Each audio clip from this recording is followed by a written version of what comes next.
Form fill up শুরু করার আগে যে সমস্ত আধার কার্ড, শুধু আপনার আধার কার্ড দেখছি পাসপোর্ট সাইজের একটি ছবি আপনার সঙ্গে নিয়ে বসবেন। নমস্কার বন্ধুরা, অন্নপূর্ণা ভান্ডারের ফর্ম ভুলভাবে ফিল আপ করলে আপনার 3000 টাকা আটকে যেতে পারে। অনেক ছোট ছোট ভুলের কারণে অনেক আবেদন বাতিল করে ফেলছেন, কিন্তু আজকের এই ভিডিওতে আমি দেখাবো 12 পৃষ্ঠার পুরো ফর্ম কিভাবে স্টেপ বাই স্টেপ সঠিকভাবে পূরণ করবেন, কোন জায়গায় কি লিখবেন, কোথায় সই করবেন, আর কোন ভুল একদমই করবেন না, সব দেখাবো লাইভ উদাহরণ সহ। তাই ভিডিওটি স্কিপ না করে শেষ পর্যন্ত দেখুন, কারণ সব থেকে যে জায়গায় ভুল করলে রিজেক্ট হওয়ার সম্ভাবনা 100%, সেই জায়গাটাতেই কিন্তু সবাই ভুল করে ফেলছেন। তাই সেই জায়গাগুলো ঠিক করে লিখে সঠিক পদ্ধতিতে আবেদন করতে হবে। তাই অবশ্যই ভিডিওটি কিন্তু পুরোটাই দেখতে থাকুন। নমস্কার বন্ধুরা, আপনাদের সবাইকে স্বাগতম। আজকের ভিডিওতে আমরা দেখাবো অন্নপূর্ণা ভান্ডারের 12 পৃষ্ঠার ফর্ম পূরণের সঠিক পদ্ধতি। অনেকেই বুঝতে পারছেন না কোথায় কি লিখতে হবে, কোথায় টিক চিহ্ন দেবেন, বা পরিবারের সদস্যদের তথ্য কিভাবে বসাবেন, যে জায়গাটাতে সবার ভুল হচ্ছে। তাই আজকের এই ভিডিওটি হতে চলেছে সম্পূর্ণ step by step full guide. হ্যাঁ, আরো একটি কথা জানিয়ে রাখি, যারা এখনো পর্যন্ত ফর্মটি ডাউনলোড করতে পারেননি বা ফর্মটি কোথায় পাবেন, লাইন দিয়ে কি ফর্মটি নিতে হবে, তো সেই সম্পর্কে তো জানিয়ে রাখি না বন্ধুরা, লাইন দিয়ে কোনো ফর্ম তুলতে হবে না আপনাদেরকে। ফর্ম ফিল আপ পদ্ধতি দুটি পদ্ধতিতে হবে, অনলাইন এবং অফলাইন। অফলাইনের ফর্ম আপনারা নিজেদের হাতে থাকা ফোন থেকে ডাউনলোড করে নিতে পারবেন এবং সেটিকে যে কোনো কম্পিউটারের দোকান থেকে, অনলাইনের দোকান থেকে প্রিন্ট করিয়ে নেবেন এবং তারপরে সেটি ফিল আপ করে কোথায় জমা দিতে হবে সেই সম্পর্কিতও জানাবো আমি, এবং অনলাইন ফিল আপ পদ্ধতি এর পরের ভিডিওতে দেখিয়ে দেব। তো চলুন শুরু করা যাক ফর্ম ফিল আপ। করি বন্ধুরা, আপনারা সকলেই কিন্তু আপনাদের যে ডকুমেন্টগুলির কথা নিয়ে বসতে বললাম, সেই ডকুমেন্টগুলি সবাই হাতে নিয়ে বসেছেন বা পাশে রেখে বসেছেন। হাতে একটি পেন রাখবেন এবং এই 12 পৃষ্ঠার ফর্মটি রাখবেন। শুরুর আগেই জানিয়ে রাখি, ঠান্ডা মাথায় ফর্মটি ফিল আপ করতে হবে এবং যেখানে যাতে কোনো চিৎকার চেঁচামেচি না থাকে সেরকম একটি নিরিবিলি ঘরে বসেই ফর্মটি ফিল আপ করবেন, কারণ একটি ভুলের জন্য আপনার কিন্তু 3000 টাকা বাতিল হতে পারে এবং ভুল করলে কিন্তু আপনাকে অনেক হ্যাপা হতে হবে। তাই প্রথম চান্সেই কিন্তু আপনাদেরকে সঠিকভাবে ফিল আপ করে এই প্রকল্পের আর্থিক সুবিধা নিতে হবে। আরেকটি কথা বলে রাখি, ভিডিওটি একটু লেন্দি হবে, তাই ভিডিওটি স্কিপ না করে পুরোটাই দেখবেন, না হলে কিন্তু কোনো জায়গায় গুরুত্বপূর্ণ তথ্য যদি আপনার ছাড়া যায় তাহলে কিন্তু আপনি সমস্যায় পড়তে পারেন। তো শুরু করা যাক। সবার আগে দেখুন কি লেখা রয়েছে। সবার আগে আমি স্টেপ বাই স্টেপ একদম বলে দিচ্ছি। তো সবার আগে যদি আমরা দেখি, এখানে কিন্তু লেখা রয়েছে যে অন্নপূর্ণা যোজনার পারিবারিক তথ্য সংগ্রহের ফর্ম। তো আমি বেশি কিছু আর পড়ছি না, আপনারা ভালোভাবেই পড়তে পারবেন, বাংলাতেই লেখা রয়েছে। তো এখানে একটা জিনিস শুধু বলে রাখি, প্রত্যেকটি চেক বক্সে টিক মার্ক দিতে হবে যেখানে দেওয়ার দরকার, এবং পরিষ্কার চিহ্নিত করা রয়েছে আবেদনকারী এবং যাচাই কর্মকর্তাদের জন্য। ঠিক আছে, তো কি কি করবেন এবার সমস্ত কিছু আমরা দেখব এই ভিডিওতে। সবার আগে বলেছে পরিবার প্রধানের নাম। তো এখানে বলে রাখি, পরিবার প্রধানের নামের ক্ষেত্রে এখানে কিন্তু কার নাম হবে, পরিবারের যে প্রধান রয়েছে, হেড অফ দ্য ফ্যামিলি, তার কিন্তু নাম লিখতে হবে। এখানে কিন্তু আবেদনকারীর নাম লিখতে হবে না। ঠিক আছে, এটা মাথায় রাখবেন। এখানে যদি আবেদনকারীর নাম লিখেন, দেখা গেল অনেক ফ্যামিলিতে হাজবেন্ড রয়েছেন, তাহলে অন্নপূর্ণা ভান্ডার তো পাবেন মহিলারাই, তো সেখানে কিন্তু দেখা গেল মহিলা অন্নপূর্ণা ভান্ডার পাবেন, তাই মহিলার নাম লিখে দিলেন, যিনি বেনিফিশিয়ারি বা সুবিধাভোগী তার নাম, তাহলে কিন্তু ভুল হয়ে যাবে। তাহলে এখানে স্পষ্টভাবে লিখে দিয়েছে পরিবার প্রধানের নাম। ঠিক আছে, আধার এবং নাম লিখতে হবে অবশ্যই আধার কার্ড অনুযায়ী। বারবার বলছি আধার কার্ড অনুযায়ী। অনেকের কিন্তু আধার কার্ড, ভোটার কার্ডে এক এক রকম নাম রয়েছে। যেমন একটা উদাহরণ শুধু হিসাবে যদি আমরা বলি, তো কারো নাম রয়েছে দেখা গেল গোপাল চন্দ্র রয় আধার কার্ডে, এবার ভোটার কার্ডে সেখানে চন্দ্র নেই, গোপাল রয় রয়েছে, তাহলে কিন্তু আপনাকে গোপাল চন্দ্র রায় পুরো নামটাই কিন্তু লিখতে হবে।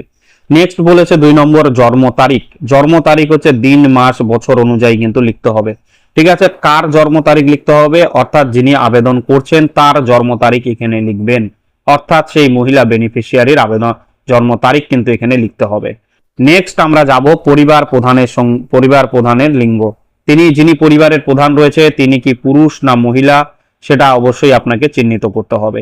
তো অবশ্যই এখানে চিহ্নিত করবেন, পুরুষ হলে পুরুষের ঘরে টিক মার্ক দিবেন, যদি অন্যথা মহিলা হয়, কোনো পরিবারে যেহেতু মহিলা যদি হেড অফ দা ফ্যামিলি হয়ে থাকে তাহলে সেখানে মহিলার ঘরে টিক মার্ক করবেন, এবং যারা থার্ড জেন্ডার রয়েছে তারা অন্যান্য সিলেক্ট করবেন। নেক্সট আমরা আসবো পরের স্টেপ, পরের প্রশ্নে কি বলেছে। পরের প্রশ্নে আমরা যদি দেখি তাহলে বলেছে এখানে যে 3 নম্বর প্রশ্ন, পরিবার প্রধানের সঙ্গে আপনার সম্পর্ক কি। যিনি পরিবারের হেড অফ দা ফ্যামিলি রয়েছেন তার পরিবারের প্রধানের আধার নাম্বারটা এখানে আগে দিবেন। ঠিক আছে, পরিবার প্রধানের কিন্তু আধার নাম্বার এখানে লিখে দিতে হবে। ঠিক আছে, তারপরে বলেছে ডিজিটাল রেশন কার্ডের পারিবারিক আইডি যদি থাকে, ডিজিটাল রেশন কার্ডে যে আইডি নাম্বার রয়েছে সেটা এখানে লিখবেন, ডিজিটাল রেশন কার্ডের আইডি এরকম জায়গায় লিখতে হবে।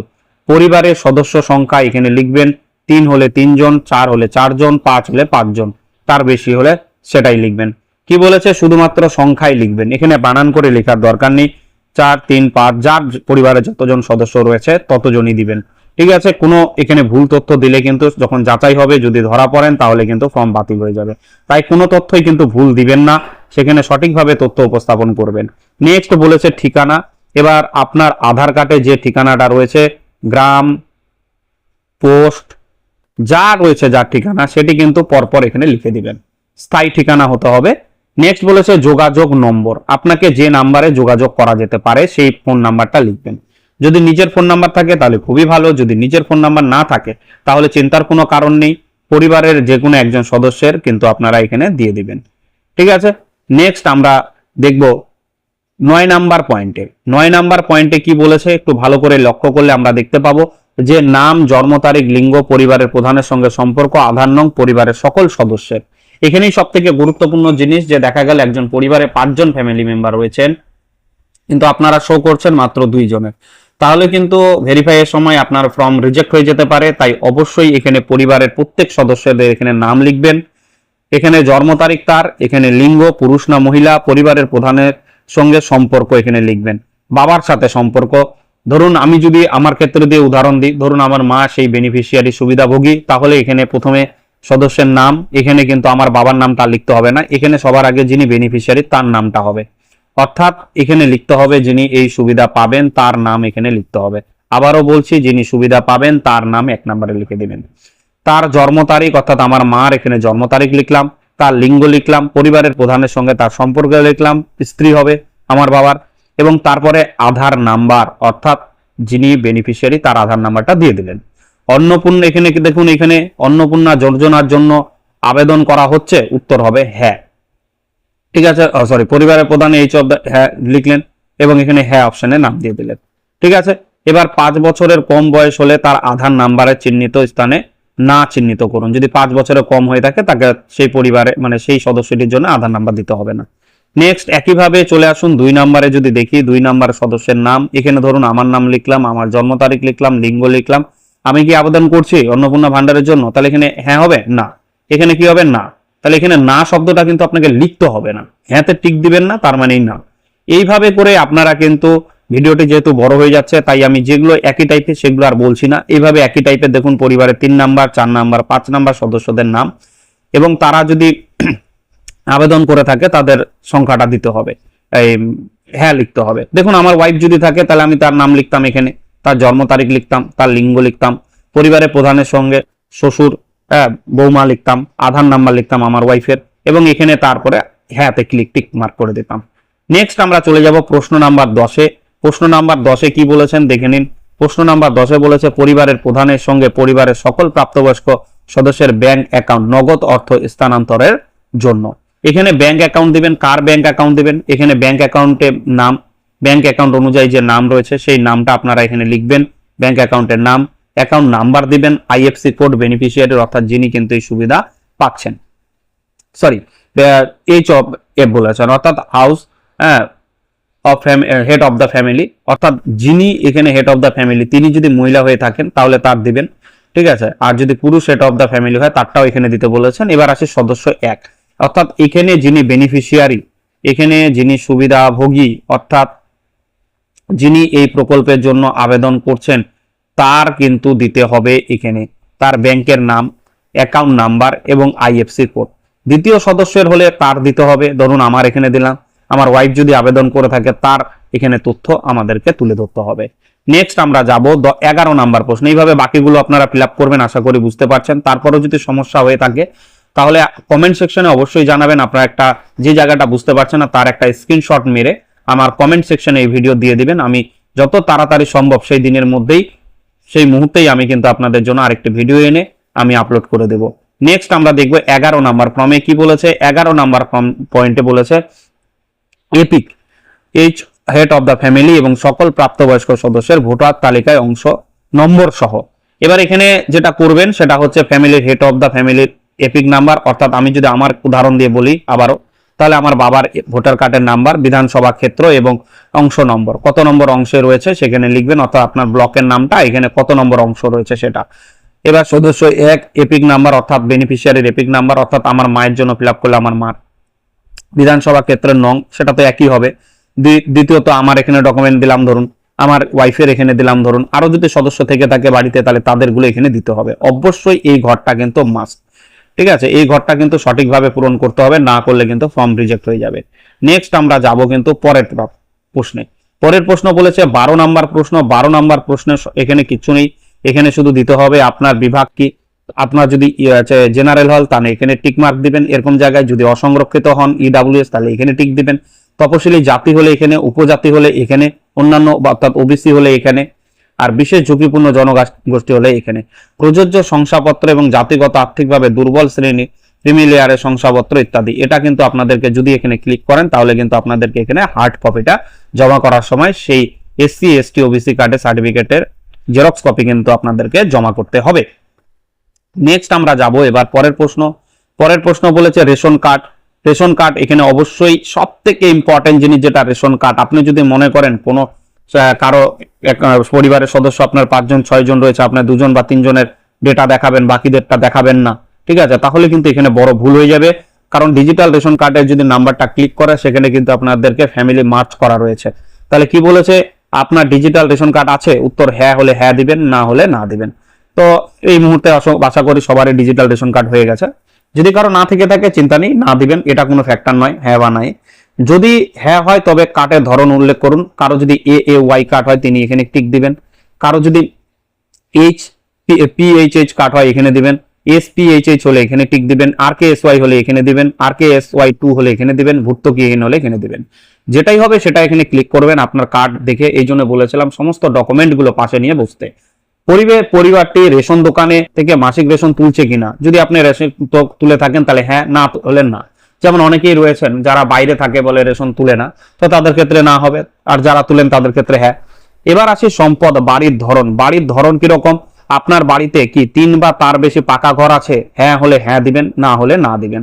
এটা সঠিকভাবে পূরণ করবেন। পারিবারিক জমির মালিকানা নিজের থাকলে হ্যাঁ, না থাকলে না। যদি নিজের থেকে থাকে তাহলে কিন্তু এখানে আপনাকে কিন্তু একটা খতিয়ান দিতে হবে জমা দেওয়ার সময়।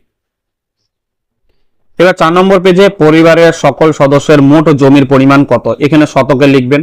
ধরুন আমার 25 শতক জমি আছে, তাহলে আমি এখানে 25 শব্দটি উল্লেখ করে দেব সংখ্যায় 25। এইভাবে কিন্তু আপনাদের লিখতে হবে, ঠিক আছে। রেজিস্ট্রেশন নথি এবং সর্বশেষ আর জমির নথি, অর্থাৎ লাস্ট রেকর্ড অনুযায়ী কিন্তু হ্যাঁ। যানবাহন, আপনার পরিবারের কোনো সদস্যের কি অবাণিজ্যিক মোটর চালিত 4 চাকার গাড়ি আছে, হ্যাঁ থাকলে হ্যাঁ দিবেন, না হলে না দিবেন। যেটা ঠিক হবে সেটাই দিবেন। যদি হ্যাঁ হয় তবে গাড়ির সংখ্যা উল্লেখ করুন, 1টি 2টি 3টি, ধরুন 2টি গাড়ি থাকলে 2টি লিখলেন, এবং গাড়িগুলির রেজিস্ট্রেশন নাম্বারও এখানে উল্লেখ করতে হবে। এবং এখানে জানিয়ে রাখি, অনেকে বলছিলেন যে মোটরসাইকেল থাকলে নাকি অন্নপূর্ণা ভান্ডার দেওয়া হবে না, তো সেটা নয়, সেখানে লেখা আছে 4 চাকার গাড়ি, অর্থাৎ 4 চাকার গাড়ি, মোটরসাইকেলের এখানে কোনো বাধ্যবাধকতা নেই। এবার 4 চাকার গাড়ি থাকলে যে দিবে না সেটাও নয়, তাহলে এখানে বলতো যে আবেদন করবেন না 4 চাকার গাড়ি থাকলে, সেটা বলেনি, আছে কিনা হ্যাঁ অথবা না দিতে বলেছে। নেক্সট বলেছে পরিবারের সদস্যদের স্বাস্থ্য বীমা। যদি স্বাস্থ্য বীমা আপনার করা থাকে তাহলে হ্যাঁ দিবেন, আর যদি না থাকে তাহলে নাতে ক্লিক করবেন। যদি হ্যাঁ হয় তবে সরকারি বেসরকারি বীমার অঙ্ক, প্রিমিয়াম বিবরণ লিখতে হবে, অর্থাৎ সরকারি হলে সরকারি এবং আপনি কত টাকার প্রিমিয়াম করেছেন সেটাও কিন্তু এখানে উল্লেখ করে দিতে হবে। তো না থাকলে না, এটা নাই দিবেন, ঠিক আছে। এবার পরিবারের স্বাস্থ্য বীমা যদি থাকে এই এক এক করে সেগুলো পূরণ করতে হবে। হেড অফ দ্য ফ্যামিলির সদস্য 1, সদস্য 2, সদস্য 3, যদি সরকারি হয় সরকারিতে ক্লিক করলেন, বেসরকারি হলে বেসরকারিতে। প্রিমিয়ামের বিবরণটি দিবেন, কি টাইপের প্রিমিয়াম, মাসিক না বাৎসরিক না 6 মাস অন্তর, এবং কত টাকার প্রিমিয়াম সেটাও কিন্তু এখানে লিখতে হবে। নেক্সট আমরা যাব পরবর্তী প্রশ্নে। প্রশ্ন নাম্বার এখানে বলেছে আয় এবং পেশা। আয় এবং পেশায় কি বলেছেন, কোন সদস্য কি আয়কর বা পেশাগত প্রদান করেন, যদি ইনকাম ট্যাক্স আপনারা দিয়ে থাকেন তাহলে হ্যাঁ দিবেন, না হলে না দিবেন। পরিবারের সদস্যদের প্যান কার্ড যদি থাকে তাহলে PAN card H of the head of the family দিলেন, সদস্য 1, সদস্য 2, সদস্য 3, এক এক করে এখানে প্যান নাম্বারগুলি আপনারা উল্লেখ করে যাবেন পরপর, যাদের যাদের প্যান কার্ডের নাম্বার রয়েছে। অবশ্যই এগুলো ফিল আপ করতে হবে সঠিকভাবে। নেক্সট বলেছে কর্মসংস্থানের ধরন, কি রকম কর্মসংস্থান আপনার রয়েছে। সরকারি ক্ষেত্রে যদি চাকরিজীবী হন তাহলে এখানে দিতে হবে সরকারি ক্ষেত্রে টিক মার্ক এই বক্সে। যদি বেসরকারি ক্ষেত্রে বেতনভুক্ত কর্মচারী হন অর্থাৎ কোনো কোম্পানিতে কাজ করছেন তাহলে এখানে টিক দিবেন। যদি স্বগঠিত ক্ষেত্রে স্বনিযুক্ত উদ্যোক্তা, ব্যবসায়ী, মালিক ইত্যাদি হন তাহলে এখানে দিলেন, অর্থাৎ কোনো দোকানদার হলে। আংশিক কর্মরত হলে এখানে দিবেন। অসংগঠিত ক্ষেত্রে কারিগর, শিল্পী হলে অর্থাৎ কিছুদিন কাজ করেন আবার কিছু বন্ধ থাকে। পরিযায়ী শ্রমিক হলে এখানে টিক মার্ক দিবেন। বেকার হলে এখানে, অর্থাৎ পরে পরে আপনারা দেখবেন যে যেটা আপনার সাথে অ্যাপ্লিকেবল হবে সেটাতে টিক মার্ক দিতে হবে। নেক্সট আমরা চলে আসব পরবর্তী নম্বরে কি বলেছে, সরকারি ক্ষেত্রে সদস্য একের ক্ষেত্রে এইভাবে একই বিবরণ, সরকার সদস্য 2 এর একই বিবরণ, একইভাবে এইভাবে কিন্তু পরপর আপনাদের বিবরণগুলি দিতে হবে। 4 এর বিবরণ কি করেন, যতজন ফ্যামিলি মেম্বার রয়েছে সবারই। নেক্সট আমরা পরবর্তী প্রশ্ন কি বলেছে দেখে নিন। পরিবারের শিক্ষিত প্রাপ্তবয়স্ক সদস্যদের সংখ্যা এবং পরিবারের অশিক্ষিত প্রাপ্তবয়স্কদের সংখ্যা লিখবেন। শিক্ষিত, ধরুন পরিবারের বাবা মা শিক্ষিত নয় তাহলে 2 জন লিখলেন অশিক্ষিত। শিক্ষিত ধরুন ছেলে একাই আছে বা মেয়ে আছে 1 জন, 2 জন হলে 2 জন, এইভাবে দিবেন। এবার একইভাবে পরিবারের প্রধানের শিক্ষাগত যোগ্যতা, শিক্ষিত না অশিক্ষিত, অশিক্ষিত হলে অশিক্ষিত টিক মার্ক। যদি শিক্ষিত ধরুন সদস্য 1 শিক্ষিত, কতদূর পড়াশোনা করেছেন, ধরুন 10 পাস, তাহলে 10 লিখে দিলেন। যদি পরিবারের দ্বিতীয় সদস্য দেখা গেল শিক্ষিত, তিনি বিএ পাস করেছেন, তাহলে বিএ কথাটা লিখে দিলেন। এইভাবে কিন্তু পরপর আপনাদেরকে পরে পরে সঠিকভাবে ফর্মগুলি ফিল আপ করতে হবে। নেক্সট চলে আসবো আমরা 7 নাম্বার পেজে। একইভাবে কি বলেছে, কোন সদস্য কি কোন সাংবিধানিক পদ, মন্ত্রী, সাংসদ, বিধায়ক, পৌর স্থানীয় সংস্থা, পঞ্চায়েত সংস্থার প্রাক্তন বর্তমান ধারক, অর্থাৎ এদের মধ্যে কেউ কি রয়েছেন এমন যারা কোনোদিন মেম্বার ছিলেন বা এমএলএ ছিলেন, এরকম যদি থাকে তাহলে হ্যাঁ দিবেন, না থাকলে না দিবেন। হ্যাঁ, যিনি এই পদে রয়েছেন যদি থেকে থাকে এখন তার সদস্য নাম্বার একটা থাকে সেটা দিয়ে দিতে হবে, না থাকলে নেই। কোন সরকারি পেনশনভোগী যদি হ্যাঁ হন তাহলে হ্যাঁ, না হলে না দিবেন। কোন সদস্য কি জিএসটি ফাইল আছে, অনেকের ফ্যামিলিতে যারা বড় ব্যবসায়ী রয়েছেন তাদের জিএসটি ফাইল করা থাকে তাহলে হ্যাঁ, এখানে জিএসটি যদি হ্যাঁ হয় তাহলে জিএসটি নাম্বারটা এখানে লিখে দিতে হবে। নেক্সট, পরিবারের মোট বার্ষিক আয় কত, এখানে একটা ইনকাম দিতে হবে। এখানে জানিয়ে রাখি, ইনকাম কম দিলেই যে ইনকাম কমে যাবে সেটা নয়, তাই বেশি দিলেই যে ইনকাম বেশি হয়ে যাবে সেটা নয়।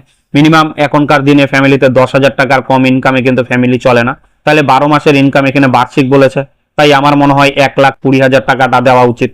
কারণ এর নিচে কিন্তু ইনকাম সার্টিফিকেট আপনাকে প্রধান দিবে না, বা পৌরসভা চেয়ারম্যান দিতে চায় না, ঝামেলা করে, তাই এটা দিলে কি আপনার যে বাতিল হয়ে যাবে সেটা নয়। ঠিক আছে, 1,20,000 টাকা। নেক্সট আমরা দেখব পরের প্রশ্নে কি বলেছে। পরবর্তী টপিক প্রশ্ন দিয়েছে যে সিএএ আবেদনের অবস্থা। যদি দেখুন কারোর ভোটার কার্ডের নাম চলে এসেছে তাহলে প্রযোজ্য নয়, টিক মার্ক মেরে দিলেন। আর যদি দেখেন যে সিএ এর জন্য আবেদন, এসআইআর এর নাম কাটা গেছে এবং সিএ এর জন্য আবেদন করেছেন, তাহলে কি লিখতে হবে, প্রযোজ্য। তার প্রযোজ্য সদস্য 1 যদি প্রযোজ্য হয় তাহলে তার এখানে হ্যাঁ লিখলেন, তার একটা নাম্বার দিবে, সেটি ইস্যু বা সার্টিফিকেট নাম্বারটা দিয়ে দিলেন। দ্বিতীয় হলে দ্বিতীয়, আর যদি না হয় তাহলে প্রযোজ্য নয়, একবারে ডাইরেক্ট টিক মার্ক মেরে দিবেন। এবং এখানে একটা কথা জানিয়ে রাখি আপনাদেরকে যে এখানে যদি আপনারা যে সদস্য 1 এর নাম্বারটা যে লিখছেন না, সেটা সদস্য 1 এ কে থাকছে বলুন তো, সদস্য 1 এ থাকছে কিন্তু সুবিধাভোগী। সদস্য 2 এ যার নাম লিখছেন তা তিনি, অর্থাৎ উপরের কোনো একটা জায়গায় সদস্য 1 যেখানে পারিবারিক ঠিকানা বা তাদের শিক্ষাগত যোগ্যতা কিংবা তাদের প্যান কার্ড বা তাদের ব্যাংক অ্যাকাউন্টের যে তথ্যগুলোতে প্রত্যেকটিতে সদস্য 1, 2 করেছিল, সেখানে কোনোটাতে একজনের নাম আগে দিলেন, তারপরে আবার পরের কলামে এসে এখানে 2 নম্বরে তার নামটা দিচ্ছেন, এরকম করবেন না। যিনি 1 নম্বরে থাকবেন তিনি সর্বদা 1এই থাকবেন, কিন্তু যিনি 2 এর নাম যার নাম লিখছেন তিনি সর্বদা 2এই থাকবেন কিন্তু। ঠিক আছে, এবার 1এই যে লিখতে হবে সেটা নয়, যে কোনো একটা জায়গায় লিখলেন, ওই যে পাশে যে অন্নপূর্ণা ভান্ডারের আবেদন করছেন ওখানে হ্যাঁ দিয়ে দিলেই তারা বুঝে যাবে কিন্তু যে কে সুবিধাভোগী বা কার জন্য এই আবেদন করা হচ্ছে। নেক্সট আমরা যাব একইভাবে অন্যান্য কিষাণ ক্রেডিট কার্ড আপনার আছে কিনা সেটা জানার জন্য। কিষাণ ক্রেডিট কার্ড যদি থাকে তাহলে লিখতে হবে পরিবার, তার নাম্বার, আইডি নাম্বার, তারিখ, যে তারিখে ইস্যু করা হয়েছে এবং কে প্রদান করেছেন সেটি কার্ডের মধ্যে দেওয়া থাকে। এইভাবে সদস্য 1, সদস্য 2, সদস্য 3, এইভাবে কিন্তু পরপর আপনারা সেগুলি ফিল আপ করে যাবেন।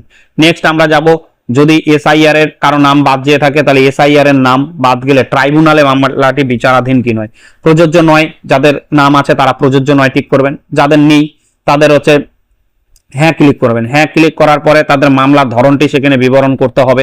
নিচে দেখুন কিভাবে রয়েছে, সদস্য 1 দেখা গেল সদস্য 1 যে তার প্রযোজ্য নয়, কিন্তু সদস্য 2 তার প্রযোজ্য, তাহলে লিখতে হবে মামলার বিবরণটা কিরকম, সেটা আপনি যে আবেদন করেছিলেন সেই আবেদন ফর্মের মধ্যে লেখা রয়েছে। নেক্সট চলে আসি এবার সামাজিক বিবরণ সম্পর্কে। সামাজিক বিবরণের মধ্যে কি কি আপনাদেরকে আপলোড দিতে বলেছে। বিদ্যালয়ের অধ্যয়নরত, কেউ যদি বিদ্যালয়ে পড়ে থাকে তাহলে শিশু সদস্য সংখ্যা, তাদের নাম সরকারি না বেসরকারিতে পড়ে সেগুলো উল্লেখ করবেন। স্বীকৃত মাদ্রাসায় নাকি, সদস্য 2 কোথায় পড়াশোনা করছে, এইভাবে প্রত্যেকটাই কিন্তু আপনাদের ফিল আপ করতে হবে। নেক্সট আমি চলে যাচ্ছি যদিও ভিডিওটি একটু লেন্দি হয়ে যাচ্ছে, কিন্তু কিছু করার নেই, আপনাদেরকে দেখতে হবে, কারণ ফর্মটি 12 পৃষ্ঠার, আমি একটি ভিডিওতেই আপলোড করার চেষ্টা করছি সেই জন্য। নেক্সট, শিশুদের টিকাকরণের অবস্থা। কিভাবে টিকাকরণ করবেন? শিশুদের হ্যাঁ টিকাকরণ শুরু হয়েছে, যদি না হয়ে থাকে তাহলে না, টিকাকরণ করা হয়নি। আর যদি প্রযোজ্য না হয় তাহলে এই ঘরটাতে কিছু লেখার দরকার নেই, ঠিক আছে। এবার দেখি তারপরের ঘরে কি বলেছে। তারপরে বলেছে সরকারি প্রকল্পের আয়ত্তায় সুবিধা। আপনি কি কোনো প্রকার সরকারি প্রকল্পের সুবিধা পাচ্ছেন এখনো পর্যন্ত? আপনার পরিবারের যদি কেউ পেয়ে থাকে তাহলে সেটাও দিতে হবে এখানে। যদি পরিবারের প্রধান পেয়ে থাকেন, হ্যাঁ। এবার সরকারি সুবিধা কি কি হতে পারে? সেটা হতে পারে কৃষক বন্ধু, সেটা হতে পারে পিএম কিষাণ যোজনা। এরকম প্রকল্পের নামগুলি যদি হ্যাঁ হয় তবে প্রকল্পের নাম উল্লেখ করুন। প্রকল্প থেকে বেরিয়ে যেতে টিক চিহ্নটি, হ্যাঁ টিক বক্সটি চিহ্নিত করুন। যদি প্রকল্প থেকে আপনি মনে করেন বেরিয়ে যাবেন, তো এটা টিক মার্ক করবেন না, কারণ প্রকল্প থেকে কেউই বেরোতে চায় না, ঠিক আছে। তাহলে এখানে প্রকল্প, কি কি প্রকল্প রয়েছে এখানে লিখতে হবে। এখানে প্রকল্প লিখলেন কিষাণ ক্রেডিট কার্ড, সরি পিএম কিষাণ বা কৃষক বন্ধু প্রত্যাহার করতে চান, যদি হ্যাঁ ক্লিক করেন তাহলে কিন্তু এখানে মারাত্মক লেভেলের ভুল হয়ে যাবে বন্ধুরা। তাহলে আপনার কিন্তু ফর্মটি টোটাল টাইপ কিন্তু বাতিল হয়ে যাবে, প্রত্যাহার হয়ে যাবে। কিন্তু ফর্মটি নয়, অন্নপূর্ণা ভান্ডারের সুবিধা আপনার পরিবারের একজন পাবেন, কিন্তু আপনি কিন্তু আর পিএম কিষাণের টাকা ফ্যামিলির হেড অফ দ্য ফ্যামিলি পাচ্ছে না। নেক্সট আমরা চলে আসবো কোথায়, যে এখানে আবারও প্রকল্প সদস্য 2 এর দেওয়া আছে, 3 এর দেওয়া আছে। এইভাবে সমস্ত সদস্যদের তথ্যগুলো ফিল আপ করতে হবে। বাদ দেওয়া হলে কারণ অফিসার কর্তৃক পূরণীয়। যদি বাদ দিতে চান, তো আমার মনে হয় না কেউ বাদ দেবেন। এবার আসি ঘোষণা সম্মতি। আমি এই মর্মে ঘোষণা করছি যে উপরে প্রদত্ত তথ্য আমার জ্ঞান অনুযায়ী সম্মত, টিকমার্ক। এই ফর্মটি যাচাইয়ের জন্য যোগ্য এবং টিকমার্ক করে দিলেন। এখানে টিকমার্ক করে দেওয়ার পরে আপনারা নিচের দিকে নামবেন, এখানে চলে আসুন। এখানে আসার পরে আপনাদেরকে কি করতে হবে, এই সত্য প্রযোজ্য হলে আমি সকল সহায়ক নথি প্রদান করছি, তাহলে এখানে নিজের স্বাক্ষর দিবেন, অর্থাৎ নিজে সই করবেন, ঠিক আছে। এবার এখানে চলে আসি, নেক্সট কি বলেছে এখানে দেখুন। পরিবার বলতে এমন এক দলকে বোঝায় যারা একই সঙ্গে বসবাস করেন, একই সঙ্গে রান্নাঘর থেকে খাবার গ্রহণ করেন, পরিবার তাদেরকেই বলেছেন। অর্থাৎ যারা একই সাথে রান্না বান্না হয় তারাই হচ্ছে একই পরিবারের অন্তর্গত। এখানে জানিয়ে রাখি, একই বাড়িতে থাকেন কিন্তু রান্না আলাদা হয়, অর্থাৎ একটা মানে 4 ভাই বা 3 ভাই বা 2 ভাই একই ফ্যামিলিতে থাকছেন, তাহলে সেখানে 2 ভাই থাকলে এক ভাইয়ের যে ফ্যামিলি, অর্থাৎ তার উনার স্ত্রী এবং হাজবেন্ড ওয়াইফ, ঠিক আছে, হাজবেন্ড ওয়াইফ এবং তাদের 2 সন্তান রয়েছে, তাহলে ফ্যামিলি মেম্বার হচ্ছে সেখানে 4 জন। এইভাবে আপনারা ফিল আপ করবেন। এবং দেখা গেল সেই বাড়িতে 2 ভাই থাকে, তাহলে দুটো আলাদা ফর্ম ফিল আপ করতে হবে কিন্তু এখানে আলাদা আলাদা জনের, ঠিক আছে। তো এইভাবে কিন্তু আপনাদের ফর্মটি ফিল আপ করতে হবে, আমি স্টেপ বাই স্টেপ বলে দিলাম। এবং তারপরে যে ঘরটি রয়েছে এটা শুধুমাত্র বলে দিয়েছে, এটা শুধুমাত্র সরকারি ল্যাবের জন্য, ঠিক আছে, শুধুমাত্র সরকারি ব্যবহারের জন্য। আমি দেখিয়ে দিচ্ছি, এখানে দেখুন লেখা রয়েছে।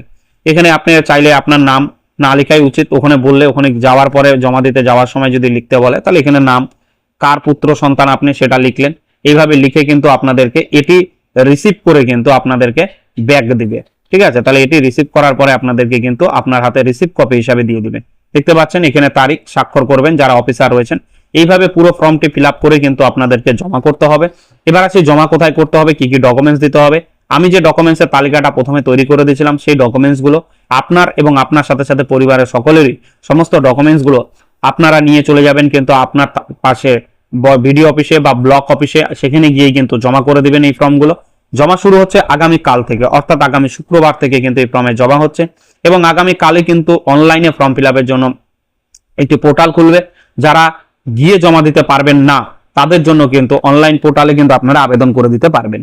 অনলাইনে কিভাবে আবেদন করতে হবে সেটি অনলাইন ফর্ম খোলার পরে বোঝা যাবে বলতে কি, এই ফর্মটাই আসবে, এইভাবে ফিল আপ করতে হবে। অনলাইনে কিভাবে করতে হবে সেই সম্পর্কিত ভিডিও আগামীকাল আমরা এই চ্যানেলে পাবলিশ করব। তাই ভিডিওটি অবশ্যই লাইক করে চ্যানেলটি সাবস্ক্রাইব করে পাশের বেল আইকনটি প্রেস করে রাখবেন, যাতে আগামীকালে সেই ভিডিওটি এবং অন্নপূর্ণা ভান্ডারের গুরুত্বপূর্ণ যে তথ্যগুলি আপডেট হবে সেই তথ্যগুলি সবার আগে আপনার মোবাইলে নোটিফিকেশন আকারে পৌঁছে যাবে।